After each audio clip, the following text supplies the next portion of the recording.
আজ গেছিলাম বোনের শ্বশুরবাড়ি। সেখানে বোনজির একটা টাইগারের মাস্ক পেয়েছে তোজো, সেটা পরে দেখুন কেমন সবাইকে ভয় দেখাচ্ছে। একবার আমাকে, একবার ওর পাপাকে, ওর আপাকে, আর ওকে আমরা বোঝাতেও চাইছি যে সত্যি আমরা ভয় পাচ্ছি, সেটা দেখে ও কি আনন্দ পাচ্ছে।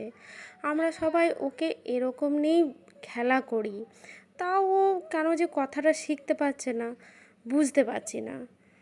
ওর সমস্যাটা কি? এবারে আপনারা হয়তো অনেকে ভাববেন যে ওর আইকিউ কম। আইকিউ কম নয়, কারণ এবারে আপনি ভাববেন যে কী করে বুঝলেন? ও টিভিতে ABCD দেখে, তো এ থেকে জেড পর্যন্ত এ ফর কী হয়, জেড ফর কী হয়, ভি ফর ভ্যান হয়, সেগুলো কিন্তু ও বলে। এবারে বলে ও যখন এক মনে নিজে খেলে তখন বলে, আমি যখন জিজ্ঞাসা করি তখন বলে না। ওর সমস্যা হচ্ছে এটাই। জানি না ও কবে সম্পূর্ণ কথা বলা শিখবে। আল্লাহ তাআলার কাছে আমার একটাই দোয়া, যেন ও খুব তাড়াতাড়ি কথা বলা শিখে যায়। আপনারাও আমার তোজবাবুর জন্য দোয়া করবেন, ও যেন অনেক বড় হয়, আর ওর পাশে থাকবেন, ওকে এরমভাবেই ভালোবাসা দেবেন। Bye bye.